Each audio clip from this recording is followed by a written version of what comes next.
From the east, house of light, may wisdom dawn in us so we may see all things in clarity.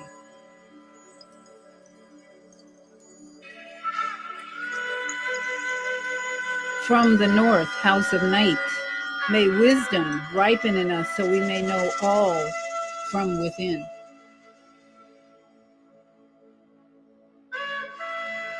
From the west, house of transformation, may wisdom be transformed into right action so we may do what must be done.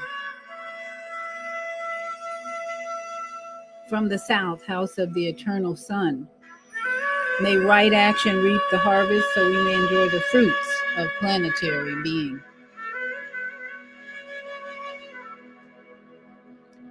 From above, house of heaven, where star people and ancestors gather, may their blessings come to us now. From below, house of earth, may the heartbeat of her crystal core in us and around us bless us with harmonies to end all war. From the center galactic source, which is everywhere at once, may everything be known as the light of mutual love. Ayum Hunabku Evamaya Imaho. Ayum Hunabku Evamaya Imaho. Ayum Hunabku Evamaya Imaho. All hail the harmony of mind and nature.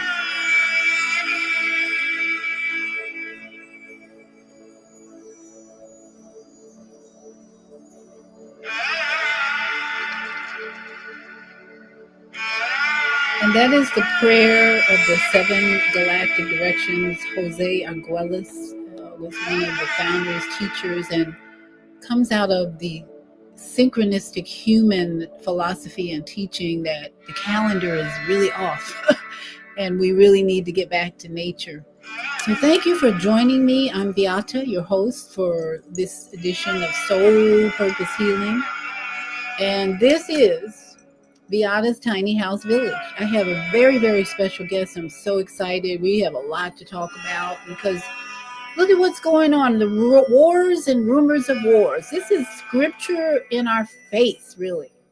And it's spiritual energy in our face. And we don't want you to be worried or fearful because it's all in divine order. So I just want to say to all of us gathered tonight, may we all start our days as usual with the statement, today is going to be my peaceful day. And as we walk in the spirit of truth, love, and wisdom, it is our peaceful day. So welcome everyone to Beata's Tiny House Village.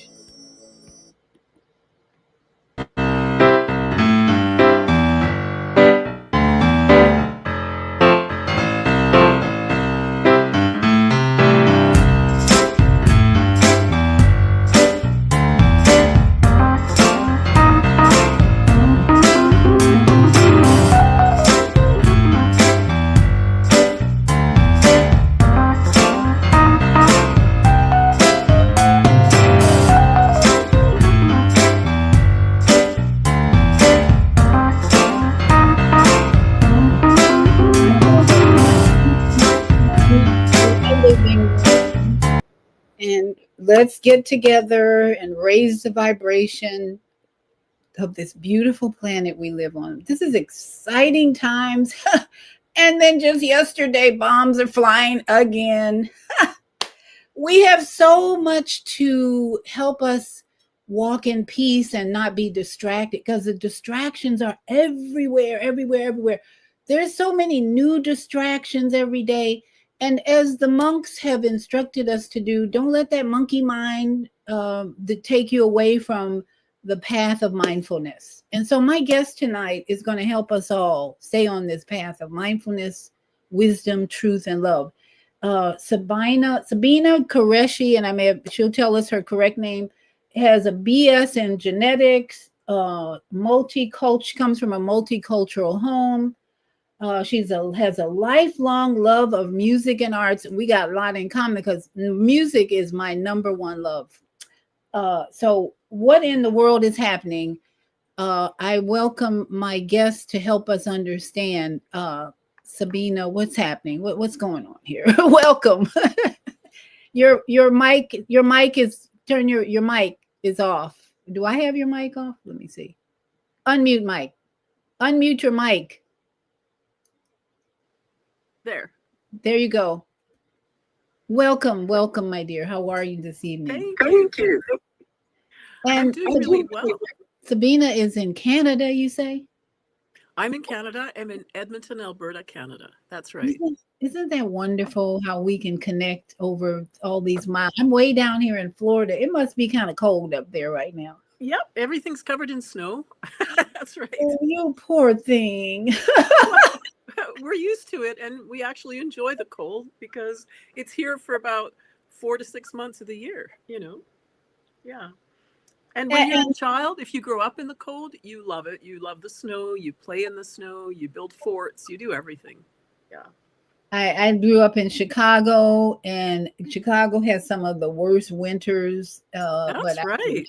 I did not like it because living near Lake Michigan, they call it the Hawk. The wind is so bad. Windy City, all that in the winter is twice as bad as it usually is. And here in Florida, we have maybe 2 weeks of really harsh winter, and then it's springtime. Oh well, that's why we have so many snowbirds down here. Yes, well, the wind makes everything much more challenging. I think we're lucky here. We don't have much wind, and it's a dry climate, so the cold doesn't penetrate in the same way as it would on the shore of a lake. Oh, okay. Alberta is in the middle. That's right. We're just to the east of the Rocky Mountains. Oh, okay. Yeah. East of Rocky Mountains. Okay, that's wow, beautiful up there, though. It is. Yeah, it really is.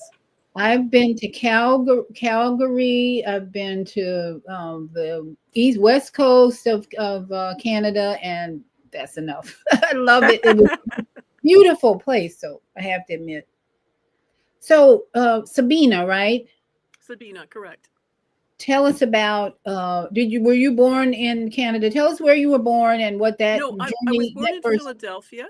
Okay. The city of brotherly love. Okay. Yeah. And then I moved here when we moved to Canada when I was 2. So I first lived in Pakistan, Karachi. My father's from India originally. And then we moved to Canada. So I've lived in Canada since I was 2 years old. But I was away for a while as an adult. I lived in Europe for a while for 22 years. I lived in Norway, and then I lived in Spain. And I've been back here for about 8 years. So what was that like? And your mother is what, from where again? She's Swiss, from Basel. So her language growing up was Swiss German, a dialect of German. Okay, tell me how your parents got together. That just seems like really divine order there. Yeah. Well, like many, many people, they met in the United States.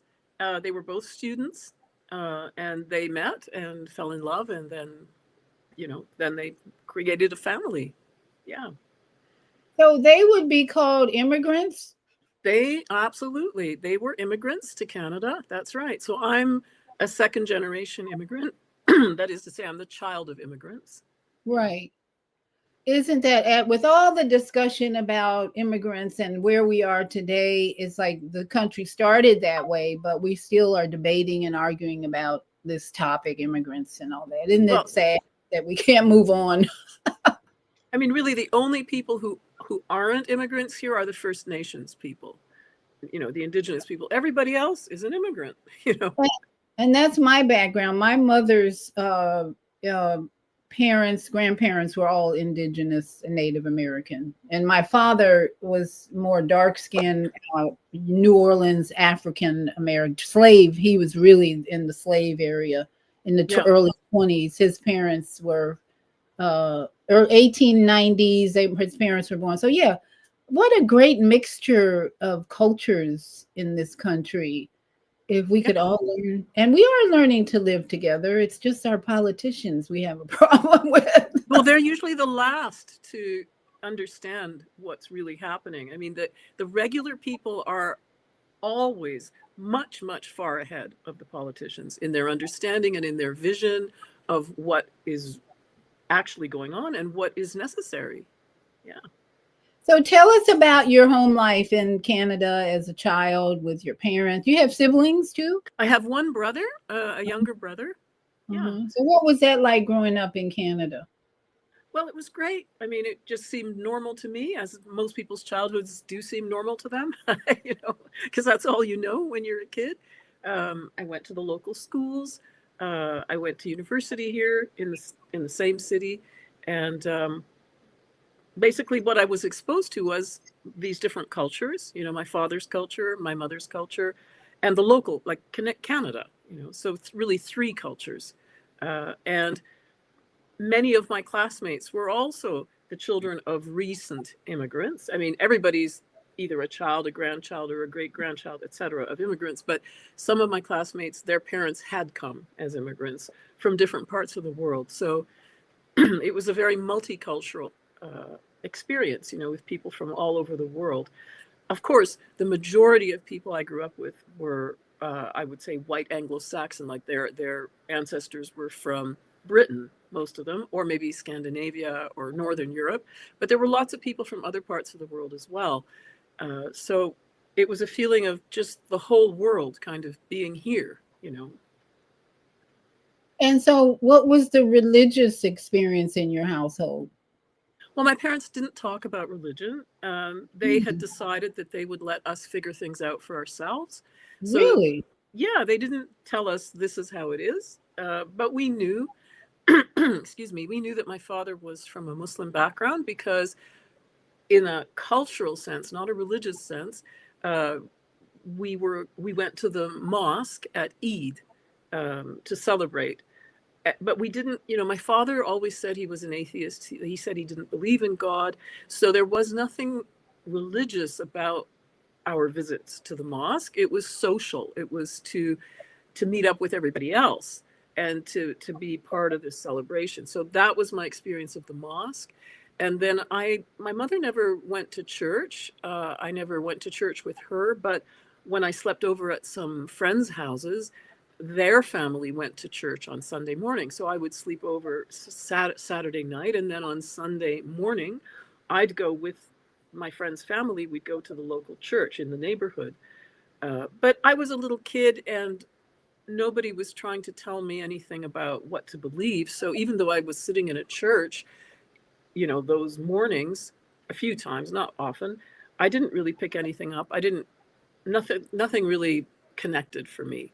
Um, really, what was more maybe impactful for me was that I realized that my father and mother had different religions, and I was, I guess, confused about knowing, how do I know which one's the right one.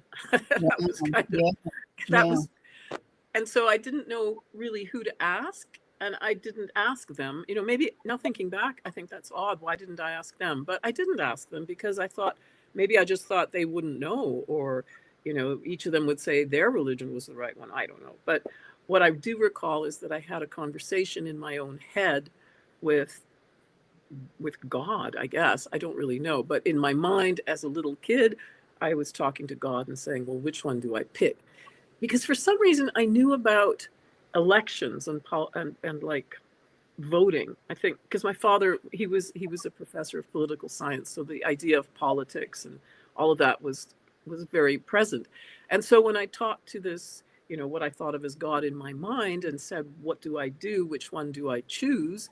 Like, is it like voting? Like, how do I know which one to choose?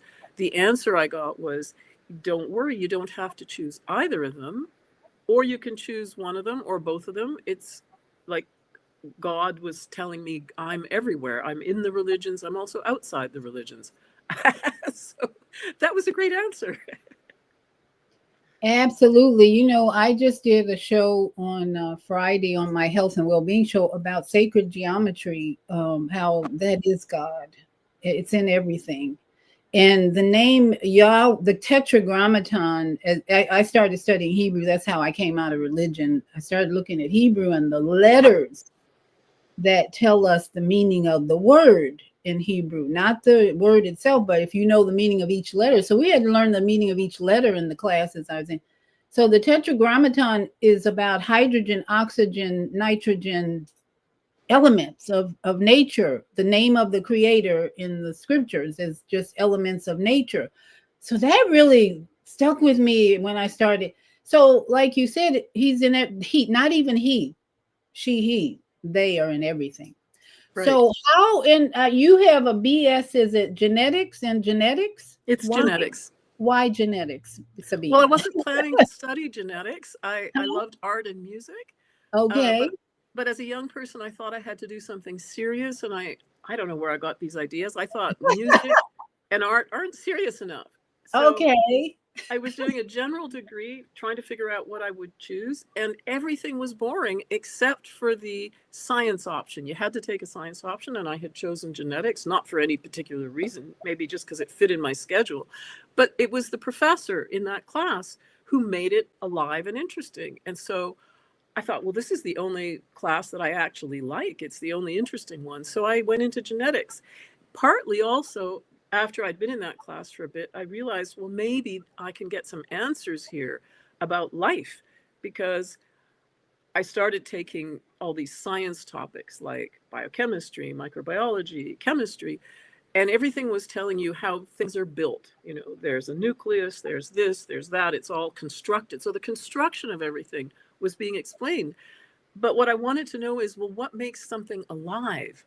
Like, how do you know, like, what is causing it to be alive? What's like the difference between a dead cell and an alive cell? That type of question. And of course, you know, I was very young and I didn't have much knowledge. So I was thinking, well, maybe I'll get the answer here.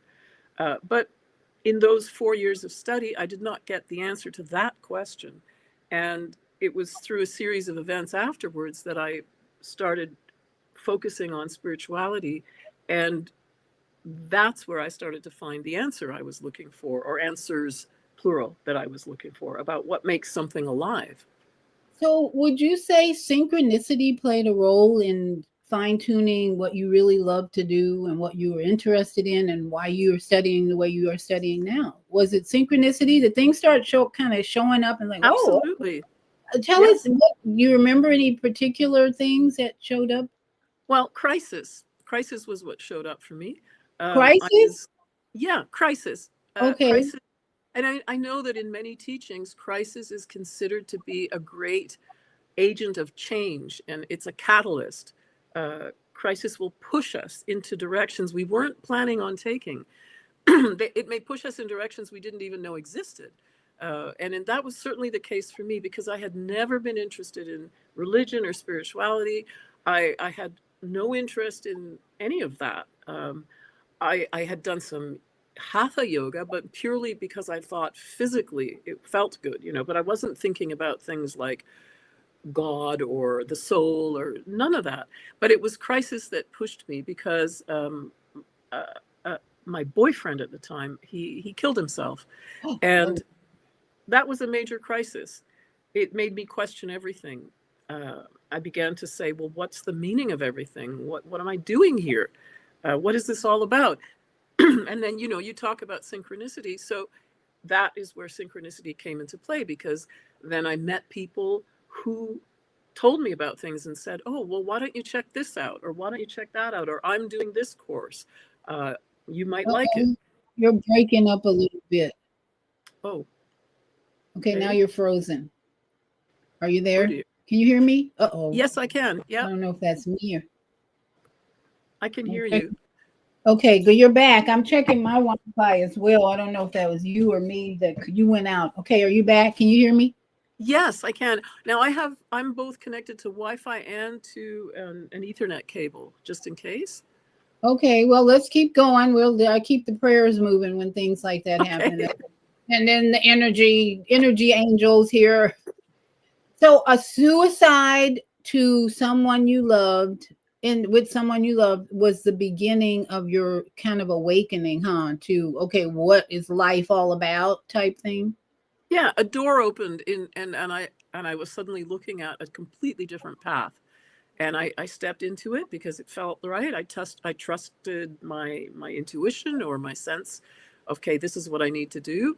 And it went completely against everything that I know in a way I'd been brought up with, because both of my parents were intellectuals, and they didn't really go for the idea of, you know, talking about feelings or all of the new age ideas that I became introduced to at that point. But nevertheless, I just plowed on, went ahead, and it ended up leading me to the teachings of Benjamin Creme, his books, the Ageless Who is Wisdom. Benjamin Krim? Tell us a little bit about him. Right. So Benjamin Creme was an artist, author, and esotericist. He was, um, I would say he still is, he's a disciple of one of the masters of wisdom. And he was the person who started giving lectures around the world talking about the reappearance of the Christ. He began giving these public lectures in the 1970s, at the end of that decade. And I heard him speak in 1984 here in Edmonton, Alberta, Canada. And when I heard him speak, I just felt elated because he seemed to be drawing together all these various strands and making it all cohere into one whole. And I'd never heard anyone do that before. He talked about all the religions of the world, and he talked about humanity as a whole. He talked about our planet Earth. He talked about all the things that I care about and that were important to me, that are important to me. And I just had a most intuitive response. I knew that what he was saying was true. It resonated for me. And so at that point, I, along with some friends who had also gone to this talk, we began to do transmission meditation, which is a group meditation now practiced by people all over the world.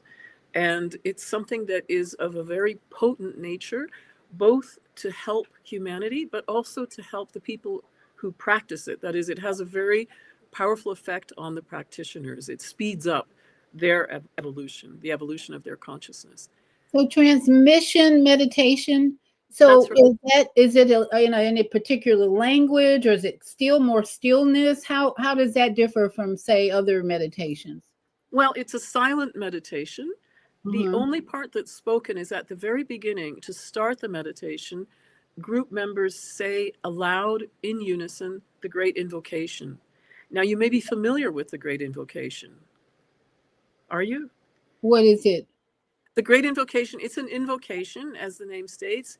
And what it does is call forth or invoke the different qualities. So the first stanza says, from the point of light within the mind of God, let light stream forth into the minds of men. Let light descend on earth. The second stanza is about love. From the point of love within the heart of God, let love stream forth into the hearts of men. May Christ return to earth.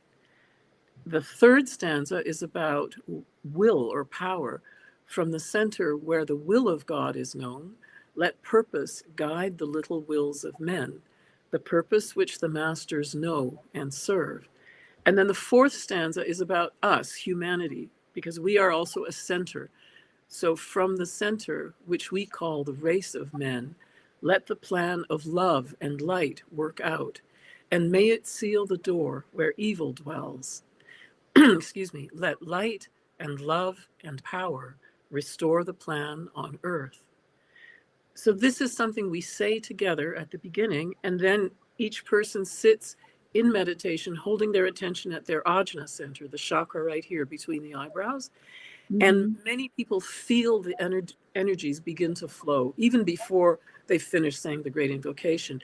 People are different in their sensitivity to these energies. So some people will feel them very strongly, other people may not. And we sit and meditate for each group decides for an hour, 2 hours, 3 hours, whatever the duration is going to be. And the only instruction given is that, excuse me, if you notice that your attention has fallen from this spot, the Ajna center, then you mentally say Om to bring your attention back to this spot. Because as long as your attention is connected here, to the Ajna center, then you are in the meditation. The energies are streaming through your chakras. But if your attention goes away from the Ajna center, then you're no longer transmitting the energies. They're not going through your chakras. Now, Benjamin, where was Benjamin from? He was born in Scotland. Oh, okay. Yeah. So, and he's the one who instituted that invocation, or he No, brought, no? excuse me. No, the Great Invocation has existed probably from time immemorial, and it has been known in the West for quite some time. I think it was first introduced by um, Helena Blavatsky, who was also an esotericist Yeah, a few okay, I have heard centuries book. earlier. Hmm. Yeah. So the Great Invocation is very well known and has been around for a long time. What Benjamin Krem did was introduce transmission meditation. This is something that I'm sure many people do transmit in groups in different types of settings, but not specifically in this way. So this is new. Transmission meditation is new. Yeah, it sounds more of a European culture, because I never heard that in all my time in Christianity. I never heard that. But then it's not based on the Bible, right? That invocation is more spiritual, a culture, early ancient culture that developed it based on their relationship with Creator. Would that be right? Well, it's part of the ageless wisdom teaching, which, excuse me, as the name suggests, ageless, meaning that this is a teaching that has been here for forever or for a very long time. The way to think about the ageless wisdom teaching is that it's something that underpins or underlies all of the different religions of the world. So the concepts in the ageless wisdom are also to be found in each great tradition that we have in the world, all the way from Buddhism, Hinduism, Islam, Christianity, Judaism. In all of these great traditions, the same principles, the same ideas are enunciated, are explained. Perhaps the main difference with the ageless wisdom is that it doesn't tell you that there's only one. How could I put it? Most of the world's religions uh, are structured in a way, or the teaching is given in a way that was consistent with a certain place and time. So, for example, in the New Testament, Jesus talked a lot in parables, and he used imagery that people from that time and place would have understood. He talked about fishermen, he talked about people who were sowing seeds, farmers. He talked about things that people could relate to in their daily lives. And so the difference perhaps is that the ageless wisdom doesn't talk in those terms. It's much more perhaps abstract, um, but it basically is the same teaching. Right. Just as I read earlier, the seven galactic directions from Jose Arguelles, which is more of a spiritual Mexican native indigenous prayer. Mm-hmm. So that prayer would also be deeply rooted in African spirituality. So when you talk about this transmission meditation, it to me it brings in a different culture, because the cultures that I'm studying now, African culture, indigenous cultures, it's not saying the same, but basically the seven galactic directions is just a different language That's right. saying, invoking that same spirit of let truth come forth, let Exactly. truth come forth. Only it's just been throughout our history, ancient history, in different languages. That's right. Yes, exactly. It, yeah, there really is only one teaching, because all of us are the same. I mean, regardless of how the outside of us looks, on the inside, we're all the same. Now you mentioned that Benjamin, I believe you said, was teaching about make Christ return. Is that correct? That was Well, part of the teaching, or what? How that's clarify right. that? So, yeah, so what he was telling people in his lectures was that, first of all, that there is this group of very evolved beings, people like ourselves, who are simply further along on the path of the evolution of consciousness. And he talked about reincarnation as a way for us to understand that this process of evolution occurs over hundreds of thousands of lifetimes. Each of us has already lived hundreds of thousands of times. And in every lifetime, we grow and evolve a little bit more. Our level of understanding is greater each time as we go through life and learn from our experiences. And so, cumulatively, over time, we are gaining understanding. We are coming to understand ourselves, life, each other, everything. And so, these people that we now call masters have mastery over themselves. That is why we call them masters. But they are not masters in the sense that they boss anybody around or tell people what to do. They respect free will. Free will, our free will, is sacred to them. They would never infringe it. That's the very first basic rule. And it's one that is hard for us to learn. We do infringe each other's free will all the time, often without realizing it. But it's one of the main teachings in the Ageless Wisdom. So these masters are here, that is, they live on the earth as we do, but until now, they've always lived hidden from us. That is, they've lived in high mountains, in remote places like deserts where people don't live. They can live in these places because their physical bodies no longer need food or sleep. Over the process of evolution of consciousness, as we gain more understanding, we literally transform. That is, the cells, the molecules, the atoms in our body are transformed by light. The light of understanding is actually light. That is to say, excuse me, there's a real connection between the idea of enlightenment, the word enlightenment, or to throw light on something, and physical light, actual light, spiritual light. And so our atoms are changed over time into light. And so by the time you reach the stage of a master, the entire physical body has become light. So there's no pull of matter. That your body is no longer physical matter at that time. It has become light. That's why they don't need to eat or sleep. That's why they could live somewhere that we couldn't live, in very cold climates or in a desert, for example.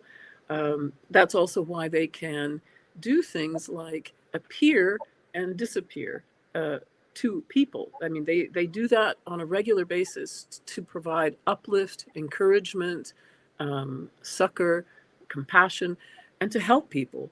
Very often they are on the scene when there are catastrophes, earthquakes, war.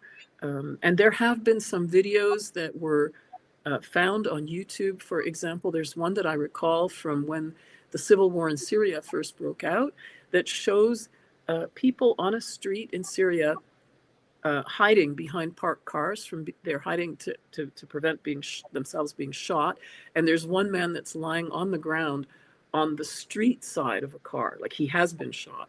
And then suddenly a man dressed all in white runs out from between these cars and lifts up the person that's lying on the road and picks him up and takes him away. And we were told by Benjamin Krem, because he was able to confirm this with his master, that that was actually Maitreya who was there helping that man who had been shot. So the masters are very often on the scene. Some people say they're the first responders in a way to help us when we need that help. Now they can only do that within karmic limits. They can't infringe our karma, but they do this very often. And they also appear to people just to encourage people, to uplift them. Now, as you said, as we were talking earlier, you were sharing who exactly Maitreya is. Explain to our audience how Maitreya has manifested in your understanding and how we can understand who he is today. Okay, so This is a male figure, right? well, right now he's in a male body, and so he appears as a man. However, he can appear as a woman, a child. That is to say, because his body is light, it's not bound by the laws of physics the way ours are. That is, physics at the level of matter. So he and the masters, when they appear to us, they can appear in many different forms. They can appear as a woman, as a man, as an old person, as a young person, as a baby, as a child. Uh, and what we're taught in the Ageless Wisdom is that all of us are souls in incarnation. That's our true identity. Our physical body is the manifestation on the physical plane of who we are, the soul. But the soul is actually, you could think of the soul as fire or energy, light. So the soul doesn't have a physical form. In order to function on the physical plane, the soul needs a physical body. So that's what we do when we're born. We take a physical body. Here we are. And I'm talking to you. It's actually my soul talking to you, and you are your soul listening to me. And we're having this conversation. But of course, for the purposes of convenience, we think of ourselves as like the body, the mind, the personality, but that's not really who we are.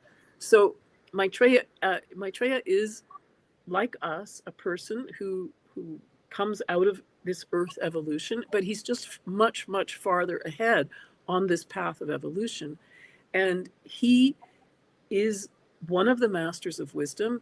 He is, in a way, the master of the masters. He's a bit more evolved than the general level of the masters of wisdom. But these differences are so far beyond are what we're capable of. So it's really maybe not very important to think about who's ahead and who's not ahead. But what's important about Maitreya is that he is the person that every religion in the world predicts will come in a future time to help humanity. All the great teachings talk about a great teacher who will come in the future to help us.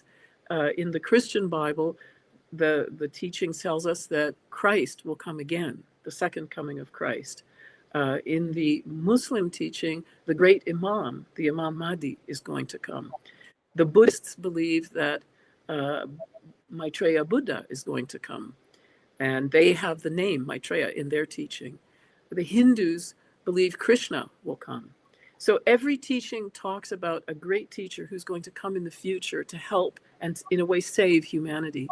And what Benjamin Creme was saying was that all these names are for one and the same person, and that this person is known by the name Maitreya in the group of masters of wisdom, and that his name actually means he who brings joy, that the happy one. And so my personal experience with Maitreya began, I would say, when I first started reading his messages, because one of the things Benjamin Creme did was that he was overshadowed by Maitreya at lectures, public lectures that he gave in London, England. And each time he was overshadowed, Maitreya would speak through him and give a message. And there are 140 of these messages that were given and that are published in a book called Maitreya's Messages, which looks like this. Oh, And okay. A little sacred geometry there. yes, What's that that's one of title again? What's the title? Maitreya messages from Christ. Maitreya the Christ.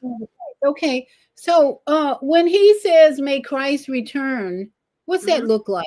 Well, Sabina, what does that look like? well, that is the great invocation which says that, may Christ return to earth. And what that is referring to is not only that Maitreya himself is returning to earth, but that the Christ consciousness, this awareness, this understanding in us, this awakening in our hearts, this is what is taking place. Because it's all part of the same thing. It's part of a great process that's encompassing all of humanity. And, excuse me, some of the things that Maitreya says in his messages, uh, in a way, confirm that, or they're like a way of saying the same thing. So, for example, I wanted to read out just a few sentences from one of his messages, message number 95. He Mm-hmm. says, my words are turning the hearts of men to the truth. My love pervades the hearts of all those who seek that truth, who long for its establishment and thus prepare my way.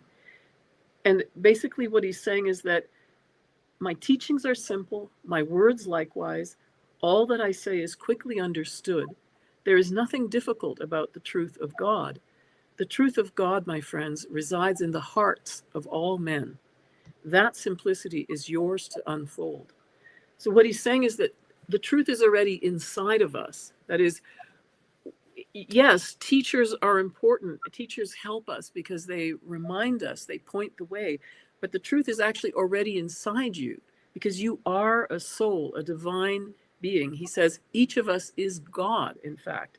What we call God lives inside of each of us. And the task, in a way, is to listen to that voice inside of ourselves. So may Christ return is actually an invocation of a spirit of truth, wisdom, and love returning. That's right. And it's also asking for Christ, the actual person Christ, to return.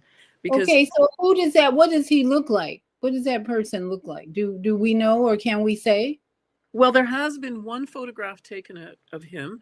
He appeared in Nairobi, Kenya, at a prayer meeting, and a picture was snapped of him then. That picture can be seen on the website shareinternational.org or shareinternational.us.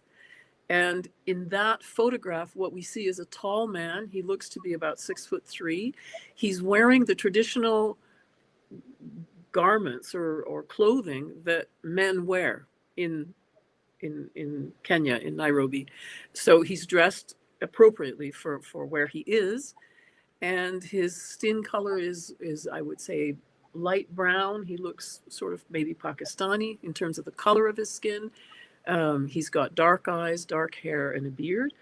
Uh, but what we're told is that in the sense that in the sense that each of us is a soul, this appearance that he has is what he has chosen uh, to show us, but it's not really any kind of fixed appearance.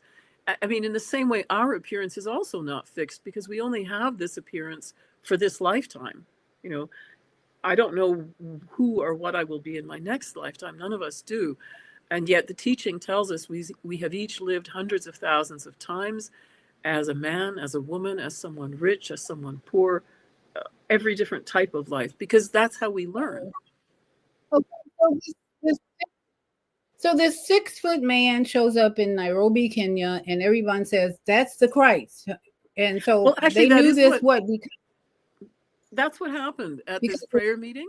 The woman uh-huh. who was leading the prayer meeting, Mary Akatsa, she said, "Oh, Christ is near," and then he materialized on the stage next to her, and people in the meeting, the audience or the participants, all started saying, "Yesu, Yesu." They recognized him as the Christ, and I would say, I mean, I wasn't there, but I would think that's because of the energy that they felt, the spiritual energy.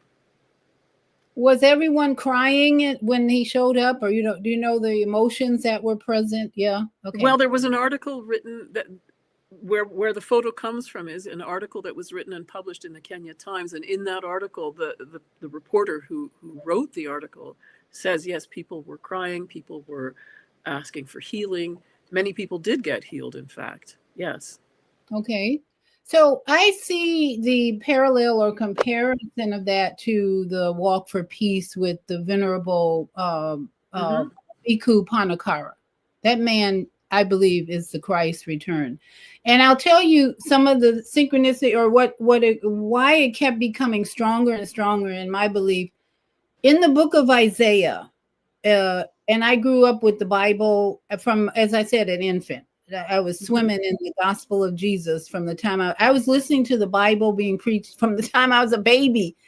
So it's like for me, the spirit of that man has been with me forever because I heard it preached by my grandfather.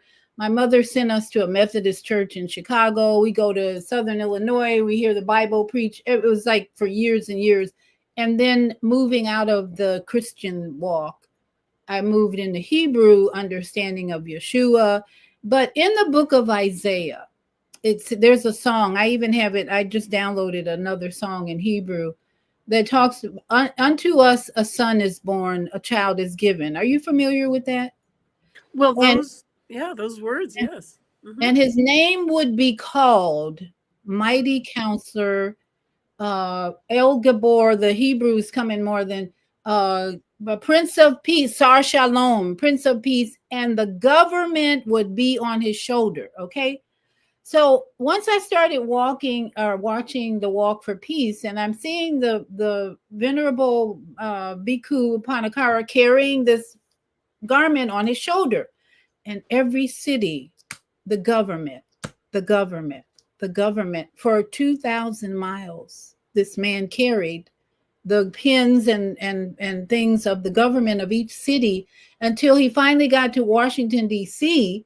And even in Maryland, the governor, every government pinned on his shoulder.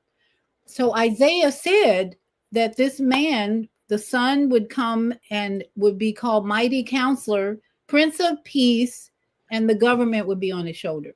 Now, who can do what this man has done? Walk for 112 days in the snow, the ice, the rain, the heat, and barefoot. The last part of his journey in DC was barefoot in 40-degree weather, and he still pressed on. And his humility, and to me, the energy of Christ is in that man. Yeah, Is I that agree. possible? And so Absolutely. Christians don't see that. Many of them didn't see that because he's a Buddhist. But if you know about the missing years of Yeshua, Jesus, he was in Tibet, Egypt, and China more than he was in the Middle East, Palestine, and Jerusalem. Not many people understand that. So to me, the Christ return had to show the Christian community the truth about who he really was. He was not as so much a Jewish man in the Middle East as he was a Buddhist from who studied most of his life from 12 years old to 30, that he was in Egypt. There are records that he was. Now again, his name, we could say his name is Maitreya. Is Maitreya. that Maitreya? Could he be Maitreya? Are you talking about the Buddhist man who did the Yes, walk? yes. Only on with a different name. Does Maitreya show up with a different name? Can he Well, show up? I I don't think he does. I mean, I think that right now he's not publicly. He hasn't announced himself publicly yet, according to our information. Um, Basically, the timing of that is not known. We don't know when he will, but I expect that when he does, he will look the same as in that photograph from Nairobi. But That's what I. why would a Nairobi man show up looking the same in the United States? It's like, okay, here's like, for instance, most Christian homes in the United States had a picture of a blonde-haired, blue-eyed Jesus on their wall. I grew up, in some of my relatives, we had this blonde-haired, blue-eyed man that was Jesus. Everybody's praying, but that wasn't really who he what he looked like. But the culture of the European people put that picture on their wall, praising, worshiping, honoring this blonde-haired, blue-eyed Jesus.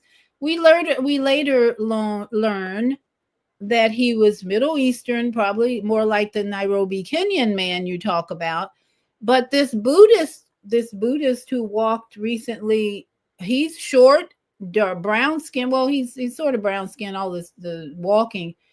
And now he's short in comparison to the Nairobi Kenya, but in their culture, that's who they want to see as Yeshua Jesus. In the culture here, we didn't have a choice of what we were going to see. We weren't going to see a blonde-haired, blue-eyed man walking up the East Coast for 112 days and 2,000 miles. This is the year, I think, he had to show up as he was in the missing years as a Buddhist. Well, I would agree 100% that the Spirit of Christ is in this man. Absolutely. He is demonstrating it in what he's doing. So I 100% agree with that. As to whether he is Maitreya himself, I personally don't think so, but that's just based on my own experience of the few times that I did meet Maitreya, the energy quality, I would say.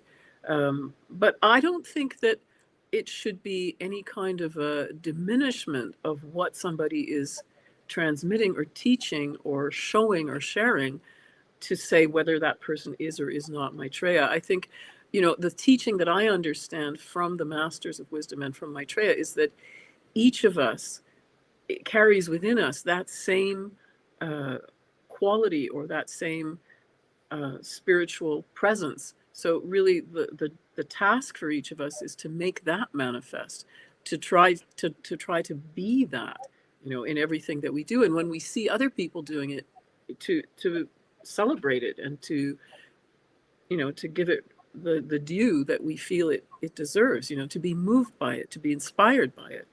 I mean, I think that's what we're here for.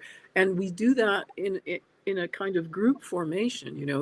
It's what one person does influences another person. And what he did and what this group of monks did was hugely galvanizing and inspiring for many, many people. So it was very important what they did. It has had a great effect on many people. So they performed an act of great service. This is really powerful. And how about the fact that we have this major war that breaks out right after the monks bring their message of mindfulness and meditation and stillness, which is, well, let's talk about that.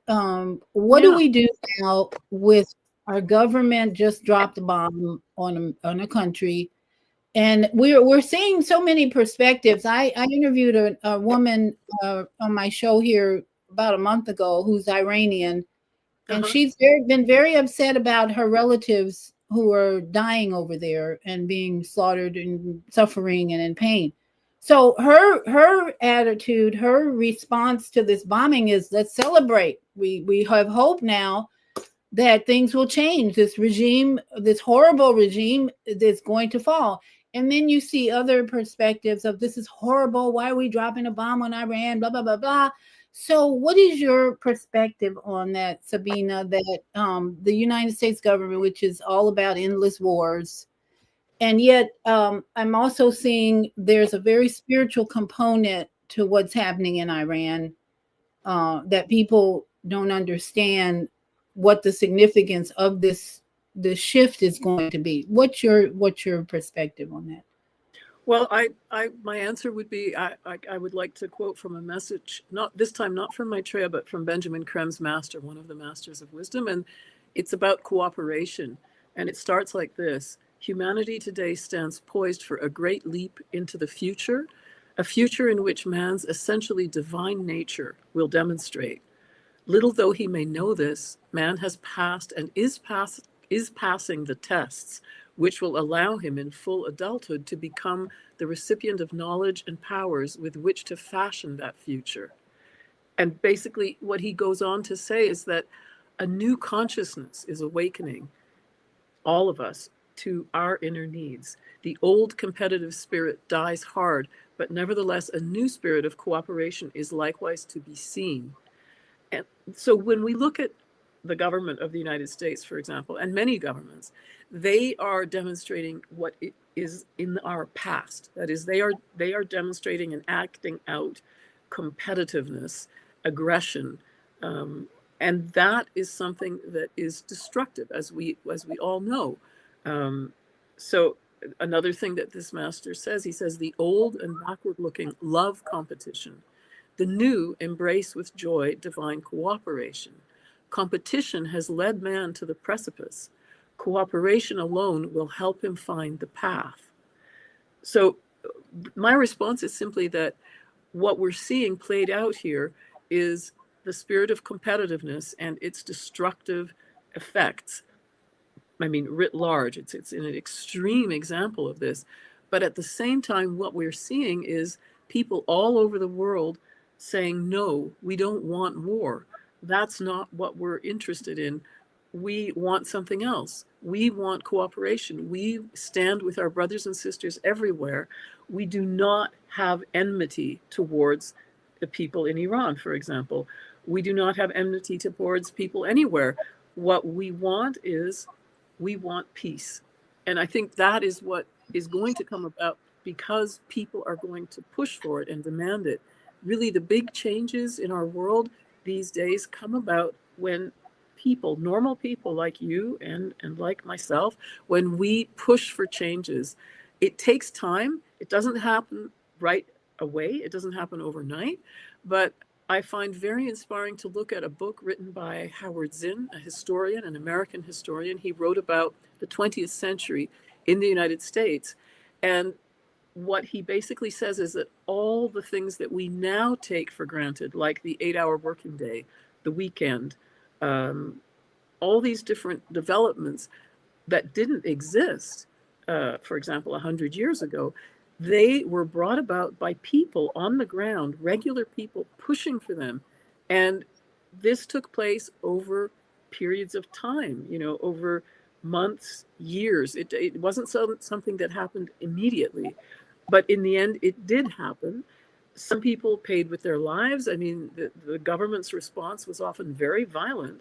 But that this is really the way forward, is we have to push for the things we want, because we know what is necessary. We're very clear about that. People all over the world know that they want peace. They're not interested in fighting. Okay, so the teaching that we just experienced with the venerable monks is that peace is a reflection of what's inside of us. Right. So the venerable monks have taught us over the last 2,000 miles that if you have hate, fear, conflict within you, it's going to be reflected in your environment, your family. And so if you don't stop every morning and say, today is going to be my peaceful day, as we were instructed, and you wake up and say, well, today I'm going to really get back at my boss. Today I'm going to really protest the people in Minnesota. Then you're going to get more of the same, is what their teaching has showed us. And what they're asking us to do, which is why I believe this is the Christ spirit that has returned to shake us, really shake us into a more spiritual perspective of we have been mirroring what we have inside, war. Most people live in a war, internal war. Would you not agree? I'm not sure. Confusion, depression, hatred. Suicide. What does suicide come out of? What emotion brings about the desire that I don't want to be here anymore? Well, probably hopelessness, a lack of hope, I would think. Yeah. And sadness, certainly not joy or peace, right? Right. Yeah. We have had our military men in the United States have had a rate of 23 suicides a day since forever. I don't even know what the rate is now. And during COVID, it was worse. In general, our society had a suicide rate off the chain. So what we have been given an option with the monks is that, how about we try something new? Exactly. That's right. Stop mirroring the depression, the sadness, the past regrets. Try mirroring every day. I'm going to have peace inside of me, and then we might see a change. But his response to a question was, one of the monks said, well, we need justice. We got to have justice, and that's what we have to fight for. We got to fight for justice.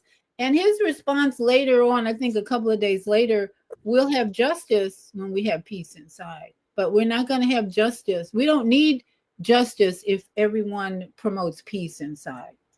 You follow me? There's no fight for it if everyone is focusing on, let me work with me inside here, versus I got to protest, I got to push this, I got to do this, I got to work this. Just work on correcting your own internal emotional state instead of looking outside of us. Well, I think it's both. I don't think it's one or the other. That is to say, Maitreya's very simple teaching is that we need to share. That what's really the root of most of our problems is that the world we live in is not based on sharing. It's based on competition. And true justice cannot happen until there is sharing. When there is real sharing, like across the globe, of the world's resources, then that will be real justice. That will bring about peace. And so I think that it's both. We need to, all of us, as we can in our lives, we need to try to push for sharing, for the idea of sharing on a global level.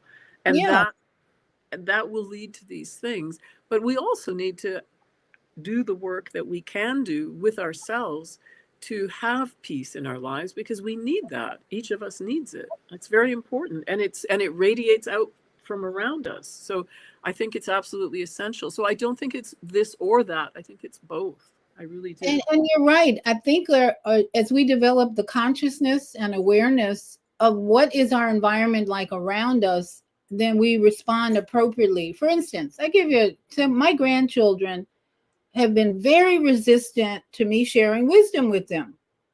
They don't want to hear it. They don't want to hear grandma preach and teach. Oh, we don't want to hear. And they're very smart.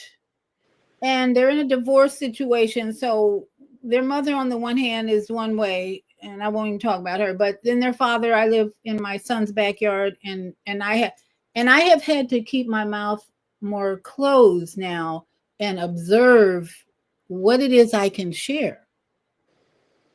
I cannot share a lot with them because they haven't been ready for it. So that's why I've been so, I mean, I was in tears with watching the monks because they stimulated something in me that needed to change. Mm-hmm. Stillness, the waking up, I'm going to have peace. So having peace means I can't go over there and start lecturing my grandchildren about what they need to do today. Having peace within me I have to recognize what they need, what I can share, what I can't share. So it really is a development of my own consciousness and awareness of the environment I'm in. So if we're going to change the environment that we're in, to me, sometimes we have to shut up and just watch and observe. People in Minnesota are the perfect example of what the monks were telling us, the monkey mind. We're supposed to come in, go into peace, mindfulness, stillness, meditation, and then, oh my goodness, they just killed somebody. The ICE just killed somebody in Minnesota. Oh my goodness, we got to get up and go protest now. No, no, we have to observe and say, what do I need to do personally? And do I need to share my protests at this point? I don't think so. There's enough turmoil up there. I wouldn't dare go, or anywhere for that matter. Do I need to go protesting every monkey mind energy that shows up and say, well, I better get involved with that? No, I think what this message is for us to walk for peace 2,000 miles, 100 days, is be still for a while and just let the universe respond to your stillness within instead of reacting. Because his message was stop reacting to everything, but respond consciously. Right? We can't just go respond because it shows up in our head. We have to, like, no, let's just let that pass. I'm going to stay in my stillness right now. Oh, there it is again. Oh, look what Trump's doing now. Oh, they just bombed Iran. Oh, let me get on social media and say how horrible Trump is. That's how people are reacting to this Iran thing. Some people is, let me get on social media and practice Trump derangement syndrome again, instead of just bringing a peaceful calm about, like, what we're talking about. There's so many sides to this war that's going on now that we need to just observe and, to me, listen in silence. What does it really mean? I've heard some amazing spiritual perspectives on what this war means and how it's, like you said, going to bring about a change in our world. But we're not in control of dropping bombs, but we are in control of stopping the war within. And I'm going to stop there and let you respond to that. Well, I'd like to read this to you. It's from message 129 of Maitreya, and he says, many see around them a world chaotic and dangerous, and rightly so. Nevertheless, within the maelstrom of this apparent chaos is a still center of calm, generating hope and change. My friends, were you to see as I do the changes now occurring, your heart, your hearts would leap gladly, as does mine. For throughout the world today, man is awakening to change, bringing to the fore the new thoughts and ideals which now grip men's hearts. Many of you are aware that much of good takes place in the world, yet hidden from you still are profound effects of my work. Be therefore joyful and glad indeed. Spread widely the rhythm and light of joy, and awaken in all you meet response to these glad tidings. Then he goes on to say, much remains to be done. Much of weight engages my attention. Many are the problems awaiting solution. Nevertheless, great are the strides already made. Know this to be true and act accordingly. So I think what he's saying is that in the midst of all this chaos and what we're seeing around us that looks really awful, there is something being born in people, uh, a new awareness, an understanding of what is necessary. And I think it's up to each person to discover how to enunciate that, how to live that. It might be both things. It might be sitting in your stillness, in your center, and waiting and watching as all the different feelings go by, and then realizing, okay, what I need to do is this. You know, maybe I do need to protest, but not out of anger. Maybe I need to protest because I believe in justice, or I believe in love, or I believe in peace. And I think that these protests make a difference. They really do. They shape the world. When you see people protesting, you realize, oh, look, all those people feel the same way I do. I'm not alone. And if you go and you join them, it's very empowering. I've experienced that, protesting, going out on the street and holding a sign and marching. And I think it's a very valuable way to show what you believe and to tell the world this is important to me, and not just to me, but to all the other people here. So I think it's really important to listen to ourselves and to trust that inner voice and act on it, whatever it tells you. Yeah, and the Reverend Jesse Jackson just passed. I don't know if you know who he was. Yes, absolutely. Okay, so that period, he was what, 84 years old. His the first 40 years of his life were all about protesting because there was such a high level of ignorance, what we might call racism. Right. But to me, it was ignorance and a lack of sharing, like you said. Yeah, There was this resistance to sharing. right. Okay, blacks did not, Absolutely. whites didn't want to share anything with blacks. They were burning down their towns when they built them and destroying whatever they were trying to create. So Jesse Jackson was an instrument to bring about hope Yeah, and protesting. that's right. We protested the hell out of everything. It's like, and that period of high ignorance and non-sharing and confrontation and competition, we're not there anymore. It's a whole new level Completely. Yeah. of consciousness. So his time has passed. We're now into spirituality. We need, and I, in some ways he held that back. He and people like Al Sharpton, they held back our evolution into spirituality as a people, as a race, because it was all about Christianity and and politics and all that. But we can be grateful that we had such a strong, courageous individual protesting. Now it's different. And that's why I think the monk's timing is perfect, because it's different now. We don't have to protest as much, but we do have to be more mindful and let, in my opinion, this universe, as the monk has said over and over, when you decide to have peace within, the universe is going to take care of everything else. And that's my paraphrasing.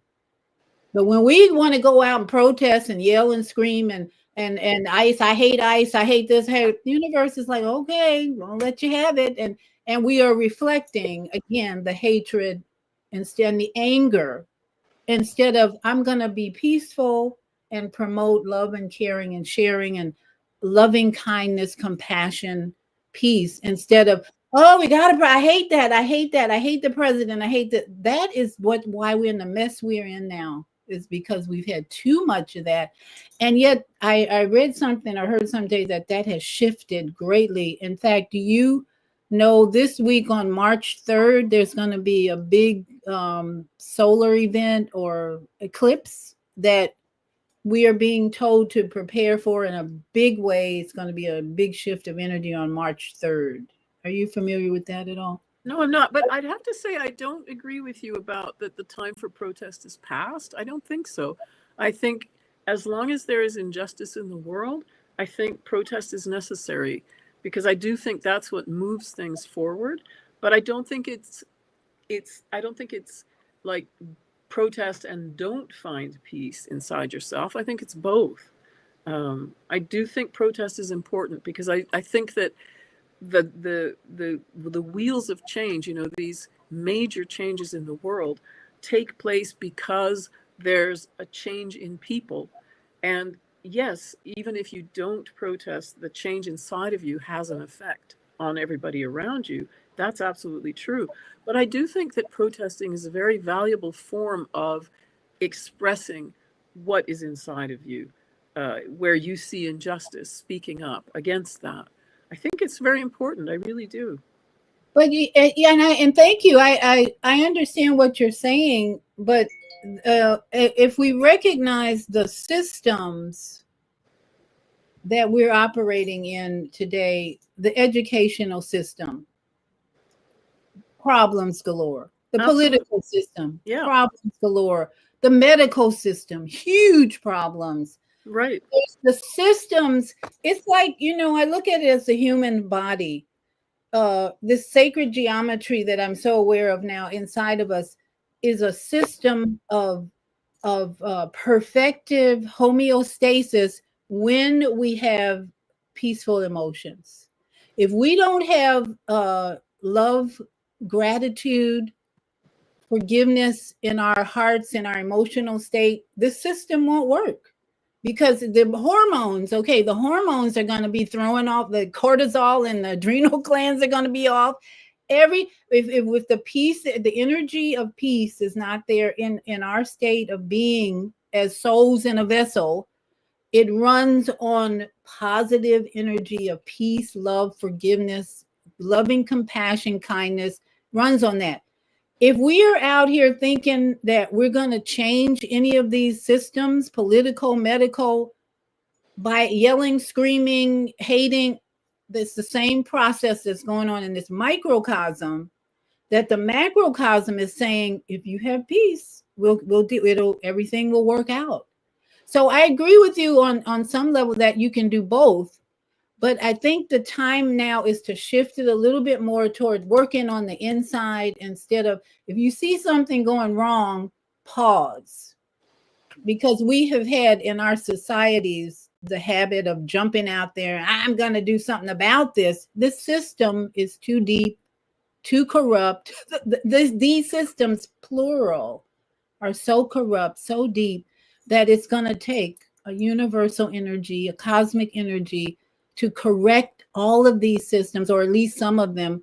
And that's where we come in, is to change the energy that we're putting out, just like in this body. Putting out the right energy to heal a cancer or a tumor means the whole system has to get back into alignment with the creator's peace and the energy of even Maitreya, that says what you just read, is that we have to have more consciousness and come out of this competition that you say we need to change.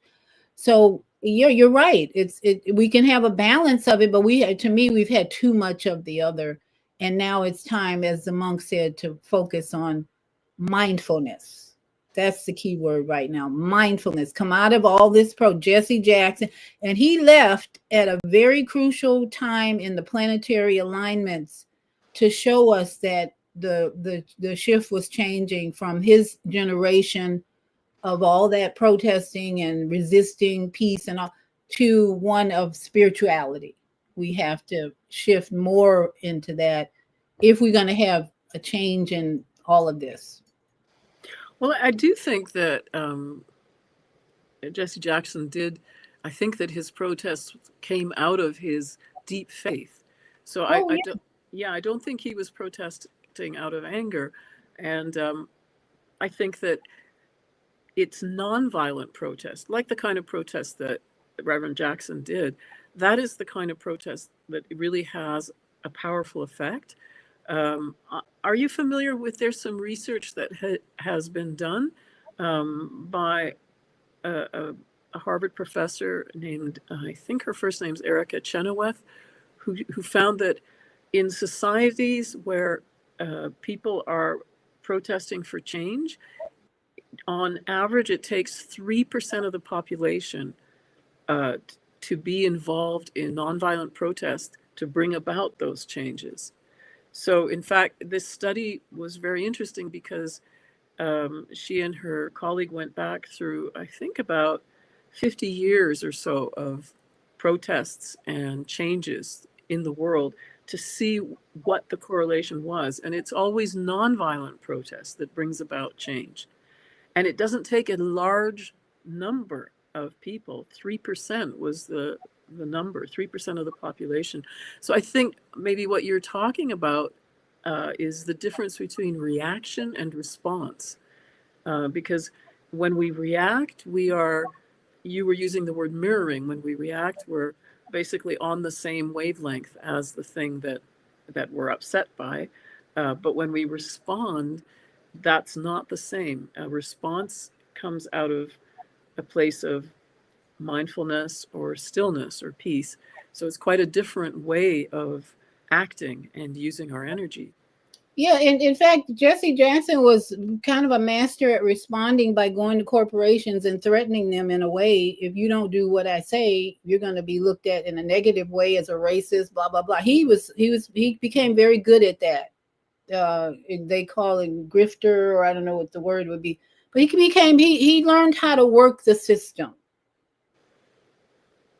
Yeah, that's Just like great. many of his in his generation, they worked the system, got results, peaceful, but it was in a on a more intellectual level. I would say more than spiritual. I mean, there was a combination there, right? Because he was Reverend Jesse Jackson, and he used that pulpit and the Bible to mix his tactics to get results.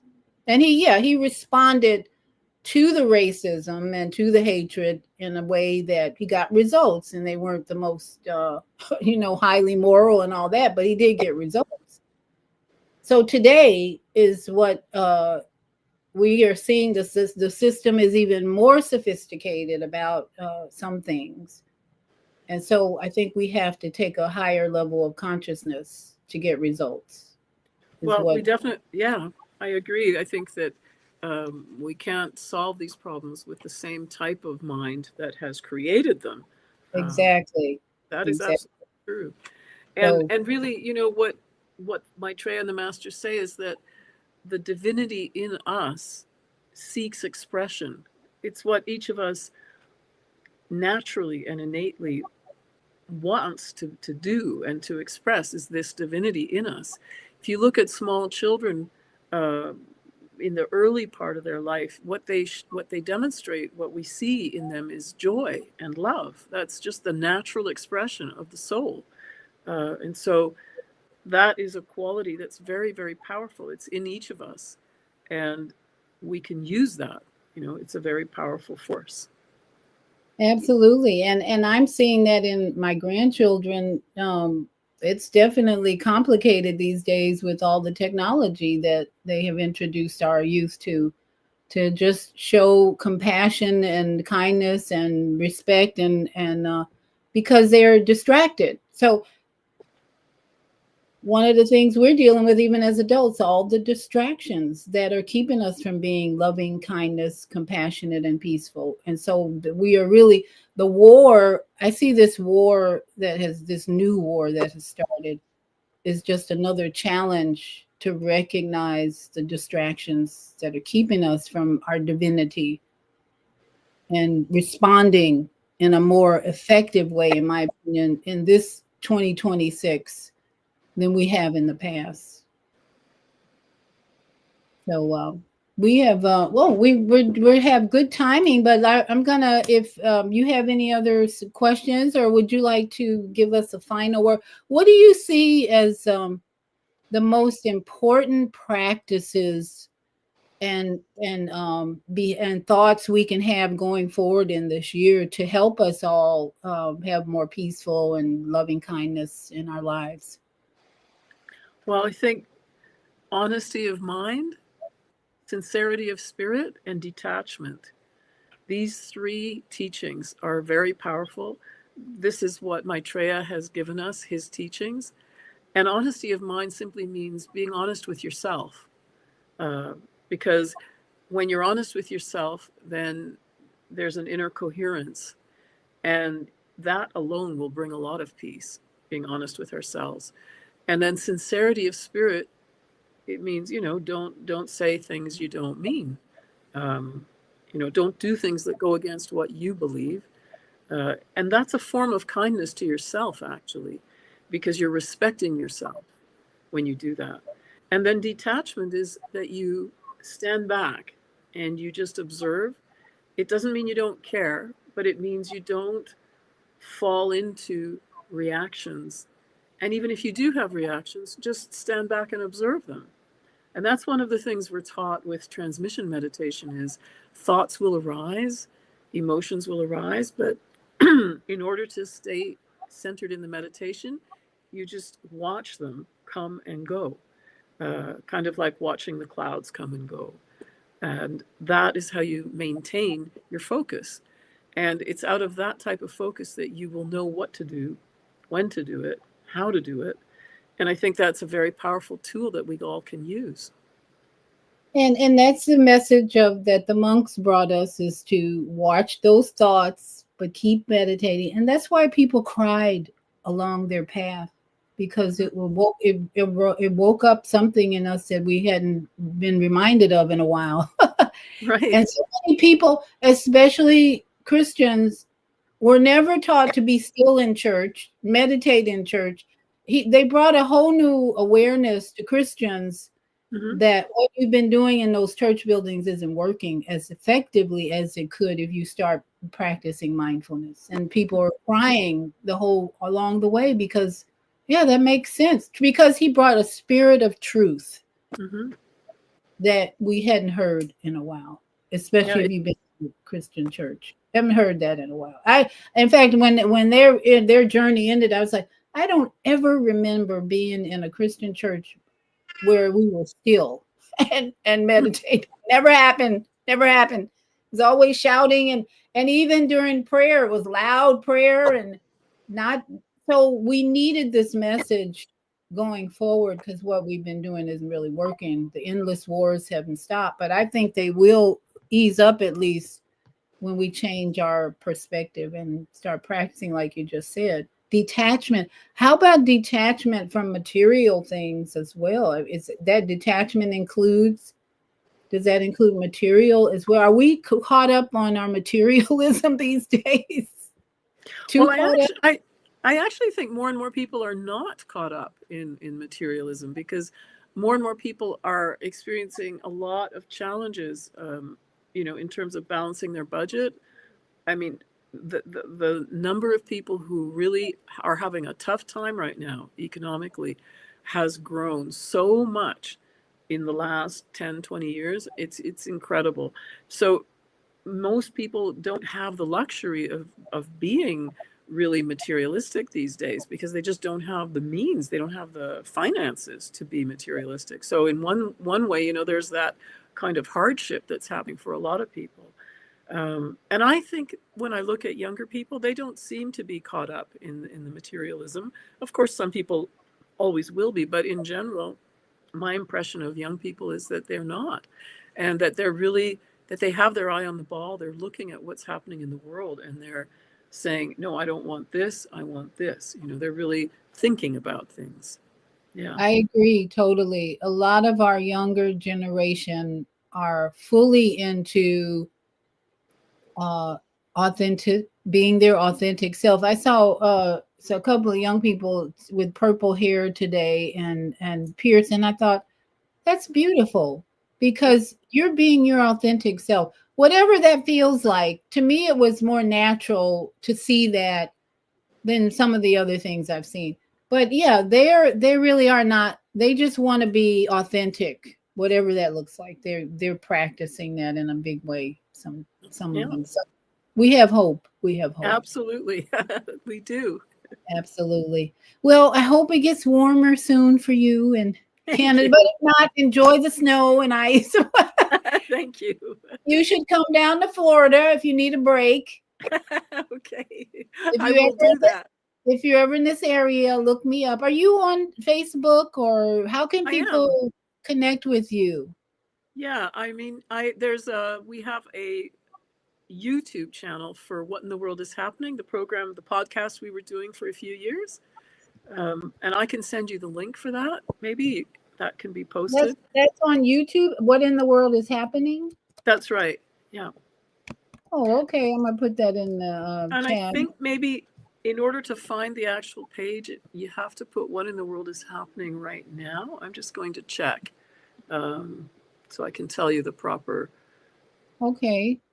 I think that's where I found you. I searched for you on YouTube with your by your name. Mm-hmm. And Yeah. I'm not sure something. Well, you came up in a video on Okay. YouTube. Yeah. What in the world is happening now? Yes. If Okay. you put in at What in the World is Happening Now, you'll find this channel with these Okay. programs that we did a few years ago. And I'm personally on Facebook just with my name, but I don't actually post things there. I'm not active on Facebook these days. But I think What in the World is Happening, definitely. And if anybody wants to reach out to me, that's my cat. You probably heard See that. there? I told you he was going to show up at the right time. Right. There you go. But Those animals definitely, always chiming anybody, in when they need to. yes, you could. Anyone can reach out to me on Facebook. Just my name, Sabina Qureshi. Yeah, Okay. Okay. And did I spell Sabina? correct. And the last name is Qureshi Okay, on Facebook. on Facebook. Yeah. All right. Well, love to the kitty. You just had one pet? Two. Oh, two. Okay, that's good. We need our pet. I don't have any pets. My grandchildren are my pets. That's all I need right.